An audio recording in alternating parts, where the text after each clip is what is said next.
अस्सलाम वालेकुम व्यूअर्स, कैसे हैं आप? आई होप आप बिल्कुल ठीक होंगे। Welcome back to my channel, welcome to कैन्स world.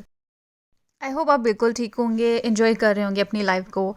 I know ups and down आते हैं लाइफ में, लेकिन मुझे लगता है कि हमें फिर भी इंजॉय करना चाहिए। एक ही बार ज़िंदगी मिलती है, क्या पता कि हम किस मोड़ में कैसे हो जाएं, हमारा ब्रेन क्या काम कर रहा हो उस वक्त हमें कुछ पता नहीं होता है। इसलिए लाइफ को एंजॉय ही करना चाहिए, बुरे वक्त में भी और अच्छे वक्त में भी, क्योंकि वक्त एक सा नहीं रहता। अगर तो बुरा वक्त है तो वो भी एक सा नहीं रहेगा, अच्छा वक्त आ जाएगा। और अगर अच्छा वक्त है तो वो भी चला जाएगा, तो बुरा वक्त आएगा। लेकिन इंसान को डट के मुकाबला करना चाहिए। यू मस्ट बी थिंकिंग कि ये आलू छील रही है और क्या कर रही है। This is my evening routine. आज मेरे हस्बैंड को कटलेट्स खाने का बहुत दिल कर रहा था चाय के साथ, तो कुकिंग भी नहीं करनी थी आज मैंने, तो इसलिए मैंने सोचा क्यों नहीं, आज मेरा भी दिल कर रहा है तो मैं भी खा लेती हूँ। सो मैं कटलेट्स के लिए तैयारी कर रही हूँ और चाय बनाने के लिए भी। और साथ साथ कुछ ऐसी बातें बताऊंगी जिससे आई होप आप लोग पॉजिटिव फील करें, अच्छा आपको फील हो। क्योंकि मैं भी आप में से एक हूँ, मैंने भी बुरा वक्त देखा है, अच्छा वक्त भी देखा है। मतलब मिक्स अप एंड डाउन तो आते ही हैं हर किसी की लाइफ में। सबसे पहले आपको मैं एक स्टोरी सुनाती हूँ कि मेरे पापा जानी दुनिया के सबसे बेस्ट पापा थे। आज का टॉपिक फादर पे है, और यस, एनजाइटी डिप्रेशन वगैरह में भी है। क्योंकि मैं अपने अब्बू से बहुत ज़्यादा प्यार करती थी, मॉम से भी बहुत प्यार था, लेकिन पापा जाने से तो कुछ ज़्यादा ही प्यार था मुझे। पहले वो सऊदीया में रहते थे, फिर वो इंग्लैंड चले गए। वहाँ से रह के जब काफ़ी टाइम बाद हमारे पास आ गए थे, तो बीमारियों ने उनको जकड़ लिया था। शुगर था, बीपी हाई रहता, समटाइम्स उनको बीपी का प्रॉब्लम भी था। And then slowly and steadily उनकी किडनीज भी इफेक्ट हो रही थी, जो हमें पता नहीं था। बिकॉज जब भी वो कुछ खाते थे ना, उनको वॉमिटिंग एंड डायरिया हो जाता था, जिसकी वजह से हम बड़े परेशान रहते थे। And we use to think ऐसा क्या करें जिसकी वजह से ये बीमारी इनकी ख़त्म कर सके। फिर हमारा एक फैमिली डॉक्टर है, वी वेन देयर, उसने सारा कुछ किया, टेस्ट वगैरह किया, एंड देन उसने हमें नेफ्रोलॉजिस्ट के पास रेफ़र किया। फिर उसने जब टेस्ट किया नेफ्रोलॉजी ने, एंड सारे रिपोर्ट्स वगैरह पापा जाने के देखे, तो बताया कि उनको किडनीज़ उनकी फ़ेल है, जिनकी वजह से ये कुछ खा नहीं पाते, उनको वॉमिटिंग हो जाती है या डायरिया हो जाता है। 2019 की बात है, एंड वी वर लाइक, हमारी लाइफ से ही कम्प्लीटली शैटर्ड हो गई थी। I was very upset. And क्योंकि मेरे पापा दुनिया के सबसे बेस्ट पापा थे, एंड सारी आई थिंक सब बेटियों के लिए यही होता है कि उनके पापा सबसे बेस्ट होते हैं। लेकिन आई थिंक मैं आप लोगों से बेट लगा सकती हूँ कि मेरे पापा सबसे बेस्ट थे। क्योंकि मैं अभी तक बता सकती हूँ कि किसी के फादर ने उसके लिए ब्रेकफास्ट नहीं बनाया होगा। मेरे फादर ने मेरे लिए ब्रेकफास्ट क्या, खाना भी बनाते थे। समटाइम्स वो मेरी मम्मा का काम में हाथ भी बटाते थे। अच्छा, जब हमें पता चला उनकी किडनीज फेल हैं, डायलिसिस के लिए डॉक्टर ने कह दिया, तो हम लोग बहुत परेशान हो गए। हम लोगों ने माइंड नहीं बनाया था कि हम डायलिसिस करवाएंगे। करते करते करते 2020 में ये हुआ कि आस्ता आस्ता, क्योंकि कोरोना आ गया था, देन हम कश्मीर चले गए। वहाँ पे ये कि बाबा जाने की कोशिश करते कि ठीक इसी तरह ही ठीक हों। डाइट में उनका कंट्रोल किया। फिर 2021 में रमज़ान के फर्स्ट में उनकी तबीयत ज़्यादा ख़राब हुई, हम इमरजेंसी में लेके गए। मतलब मेरे बाबा ने हर जगह कहीं ना कहीं इस डिज़ीज़ के साथ फ़ाइट किया है। एंड देन करते करते आई थिंक 8th या 7th रोज़ा था जब मेरे बाबा की डेथ हो गई थी। That day was the worst day of my life, not just mine, हमारी फैमिली का। क्योंकि हमने अपनी फैमिली का ऐसा मेम्बर खो दिया था जो हमें सबसे ज़्यादा अजीज़ था। उस दौरान जब बाबा जिंदा थे ना, उस दौरान हमने उनको एक सूरत सुनाई थी, जिसकी वजह से मुझे लगता है अल्लाह ताला ने उनको और मोहलत दी हमारे साथ टाइम स्पेंड करने में। तो वो सूरत मैं कहती हूँ बहुत अच्छी है। और ये देखें, सबसे पहले मैं आपको ये दिखा दूँ कितनी बर्फ़बारी हुई है। पर एक्चुअली ये पुरानी क्लिप थी, अब जो है ना हाल वो दिखाती हूँ मैं। ये देखें, अब बिल्कुल मेल्ट हो गई है और बिल्कुल गायब हो गई है बर्फ़।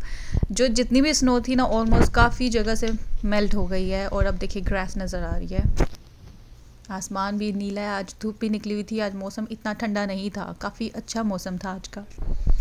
एंड जब मैं पीछे बातें कर रही थी ना, मुझे उससे ब्रेक लेनी थी, क्योंकि अगर मैं वो कंटिन्यूसली करती जाती ना तो शायद मैं रो पड़ती। नीचे कटलेट्स तो बन रही है, चाय भी बन रही है, तब तक मैं बाहर आ गई हूँ वीडियो बनाने के लिए।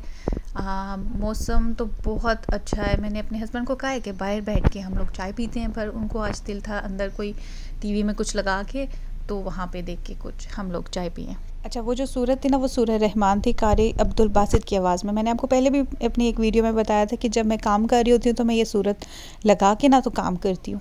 मुझे बहुत सुकून मिलता है, नॉट नॉट जस्ट मुझे, बल्कि मेरी रूह को भी सुकून मिलता है। बट एक अलग सी ना सुकून मिलती है वो सूरत सुन के। फिर उसके बाद जब मैंने बाबा जाने को खो दिया, तो मैं आस्ता आस्ता डिप्रेशन, एनजाइटी और स्ट्रेस में जाती जा रही थी और मुझे पैनिक अटैक्स आते थे। मैं सोचती थी कि काश पापा जाने मेरे साथ हूँ, मतलब बहुत बुरी हालत है। As being me a teacher, मैं स्कूल भी जाती थी, बच्चों के साथ भी मुझे टाइम गुजारना होता था, लेकिन मैं मोस्ट ऑफ़ द टाइम मैं खोई हुई होती थी। मुझे पता ही नहीं होता था मैं उनको क्या पढ़ा रही हूँ, मैं क्यों आई हूँ यहाँ पे। समटाइम मैं पूरी ब्लैंक हो जाती थी। और मेरी डायरेक्टर वैसे ही मुझसे बस पूछती थी कि कैसी हैं आप, तो I used to cry a lot. मैं रोने ही लग जाती थी साथ साथ। तो इस वजह से मुझे ये सूरत मेरे माइंड में आई फिर अचानक से कि मैं पापा जाने के साथ मैं भी सुनती होती थी। सो फिर मैंने क्या किया कि मैंने भी ये सूरत सुनना स्टार्ट कर दी। स्कूल में जो ही आती थी सुबह, मैं लगा के बैठ जाती थी अपने रूम में और सुनती रहती, साथ साथ काम करती थी जब तक क्लास मेरी स्टार्ट होती। उसके बाद मैं जब भी थोड़ा सा एंशियस फील करती, मैं ये सूरत सुनती थी। इसके साथ ना सूरह यूसुफ टीवी पे लगती है। आई नो देखना नहीं चाहिए उसको, it's not a good thing to watch, लेकिन मैं उसको एज देखती थी, लेकिन उसके जो डायलॉग्स थे ना वो ज़्यादा सुनती थी, क्योंकि वो जब सूरत मैंने देखी और उसके डायलॉग जब आंखें बंद करके वो सुनती थी ना, तो वहाँ पे अल्लाह पाक की काफ़ी तारीफ़ें बयान की हैं। तो उसकी वजह से मैंने अपने आप को बहुत इम्प्रूव किया है। और साथ साथ उस सूरत में, सूरह यूसुफ की सूरत में जो मोजज़ात अल्लाह पाक ने बयान किए ना, कि ऐसे ऐसे मोजज़े हुए हैं और ऐसे ऐसे तकलीफ़ें हज़रत यूसुफ ने सही हैं, हालांकि वो प्रॉफिट थे। तो फिर मैं सोचती थी कि जब वो सह सकते हैं इतनी तकलीफ़ों को और फिर भी अल्लाह का शुक्र अदा कर सकते हैं, तो मैं तो एक छोटी मामूली सी चीज़ हूँ, मुझे तो मेरी तो अहमियत ही नहीं है किसी, मतलब अल्लाह के आगे मैं कुछ भी नहीं हूँ। और फिर अगर और मैं थोड़ा सैड फील करती तो दुरूद शरीफ पढ़ती थी। दिन में 100 बार पढ़ लिया या 200 बार, जितना भी आप इंसान कर सकता है पढ़ लेता है उसको, तो मैं वो भी पढ़ती थी। ज़्यादा मैं कुछ भी नहीं करती, नमाज़ पढ़ ली, फिर सूरह रहमान हो गया, कारी अब्दुल बासित की आवाज़ में सुन लेती थी, सूरह यूसुफ सुन लेती थी। जो मैंने आपको ड्रामे का बताया कि मैं उसको देखती थी ना, जो जो मुअज़्ज़ज़ात हुए थे और वहाँ पे जो डायलॉग्स यूज़ किए गए, मैं उस पर फोकस करती थी और उन डायलॉग्स की वजह से मुझे काफ़ी हिम्मत हुई, काफ़ी मेरी एनजाइटी, डिप्रेशन और जितने भी पैनिक अटैक्स थे सब ख़त्म हो गए। मैंने अपने आप को एक खुशगवार लड़की फ़ील करना शुरू कर दिया, काफ़ी ठीक हो गई मैं। आहिस्ता आहिस्ता मैं अपनी लाइफ में आना स्टार्ट हो गई। मैंने इस चीज़ को एक्सेप्ट किया कि अल्लाह पाक की चीज़ थी, अल्लाह पाक ने ले ली, कल को मैंने भी जाना है। अच्छी बात यह है कि कल जब मैं जाऊंगी इस दुनिया से रुखसत होकर, तो मेरे फ़ादर मेरे आगे खड़े होंगे मुझे मेरा इस्तकबाल करने के लिए। अल्लाह करे कि मैं उसी जगह जाऊं, क्योंकि मुझे पता है मेरे बाबा जानी बहुत नेक थे, तो वो अच्छी जगह हैं। तो अल्लाह पाक करे मैं भी उसी जगह जाऊँ और अल्लाह आगे मेरे पापा मेरा इस्तकबाल करें। तो ये चीज़ें जब मैंने सोचना शुरू की, पॉजिटिव वाइब्स आना स्टार्ट हो गई मेरे अंदर, पॉजिटिविटी आना शुरू हो गई, जिसकी वजह से मैं बहुत खुश हुई। प्लस मेरे जो स्टूडेंट्स थे ना, छोटे छोटे बच्चे, मेरी प्ले ग्रुप के जो बच्चे थे, उनमें एक हमदान नाम का एक बच्चा था, उसके साथ बाकी भी थे, लेकिन वो बच्चा हर वक्त जब भी मैं परेशान होती या रोने लगती, वो गले लगाता और सब बच्चों को कहता चलो मैम को गले लगाओ, मैम सैड है, मैम सैड है। और सारे बच्चे मुझे गले लगाते, हंसाते, और लिटरली उन बच्चों के साथ रह के ना मैं बहुत लाइट फील करती थी। तो अगर आप सैड हैं अपनी लाइफ में, डिप्रेशन में हैं, स्ट्रेस में, एंजाइटी में हैं, one more thing, do not share your secret with any one. I repeat, do not share your secrets with any one except Allah. क्योंकि आप दूसरों को जब सीक्रेट्स बताते हो ना, तो उनके भी दोस्त होते हैं, तो वो आगे से उनसे शेयर कर लेते हैं, एंड आपको उनको शेयर करने से कुछ भी नहीं मिलेगा। सो इसलिए अल्लाह से शेयर करो, एटलीस्ट अल्लाह ताला आपको इसका रिस्पॉन्स भी देगा, आपको उसकी तकलीफ़ का सलूशन भी देगा, रिज़ल्ट भी अच्छा आएगा। इसलिए आई थिंक अल्लाह से ही शेयर करना चाहिए और हिम्मत नहीं हारनी चाहिए इंसान को। पॉजिटिव रहोगे तो पॉजिटिविटी ही आती है। आप अल्लाह पाक को जिस तरह चाहते हो वो वैसा ही तुमको मिलेगा।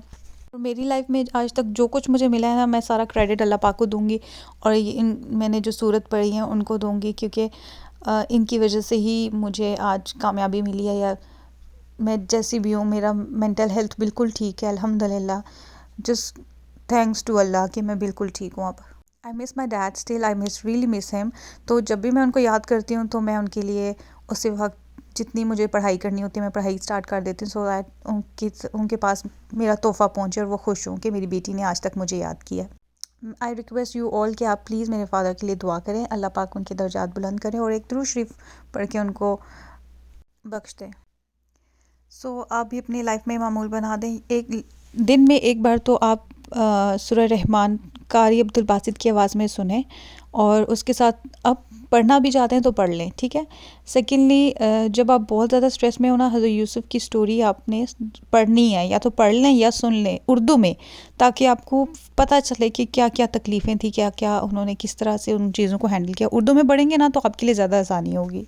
सो या इट्स ऑल डन। और शाम के वक्त कभी कभी जब मैं बोर होती हूँ तो मैं कलरिंग भी करती हूँ। ये कलरिंग बुक मैंने ख़ुद बनाई थी घर में, मैं जब उधर थी पाकिस्तान में। मैं कुछ पेजेस प्रिंट आउट करवा लिए थे और उनको स्पाइरल बाइंडिंग करवा ली थी मैंने स्टेशनरी बुक से। एंड कलर्स और क्रेयॉन्स जो भी मुझे पसंद होते हैं स्टेशनरी मैंने बाई की, और मैं फिर अब जब भी फ्री होती हूँ तो मैं ये कलर करती हूँ। मेरा माइंड काफ़ी फ़्रेश हो जाता है। हर वक्त स्क्रीनिंग ये जो होता है, social media and then phone, TV, इनसे देख के ना बंदा और पागल हो जाता है। इससे अच्छा बंदा कलरिंग करे, गंदी गंदी ड्राइंग करे, जैसी भी आती है उसको। मैं ड्राइंग्स भी कर लेती हूँ, बहुत अच्छी नहीं लेकिन नॉर्मल ड्राइंग्स आ जाती हैं, मैं कर लेती हूँ। And then I am working on low content book as well. मैं बना रही हूँ, अमेज़ॉन में अपलोड करते हैं एंड देन दे पे यू।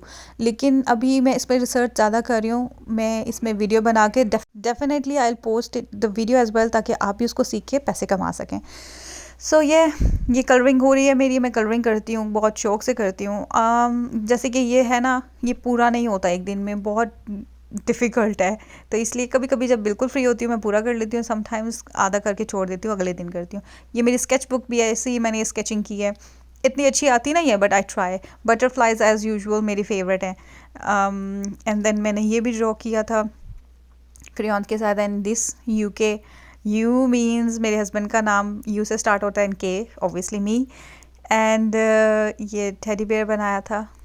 सो आई होप आज की व्लॉग आपको मेरी बहुत पसंद आई है। सो लाइक करें, कमेंट भी करें। कमेंट करने से ना मुझे बहुत खुशी मिलती है, मैं बड़ी खुशी खुशी आपके कमेंट्स पढ़ती हूँ, इसलिए ड्यू कमेंट्स, ओके। अपना ढेर सारा ख्याल रखिएगा, दुआ में याद रखिएगा, और don't forget to pray for my father as well. And I pray कि सबके पेरेंट्स अल्लाह पाक सलामत रखे, आमीन। Bye bye.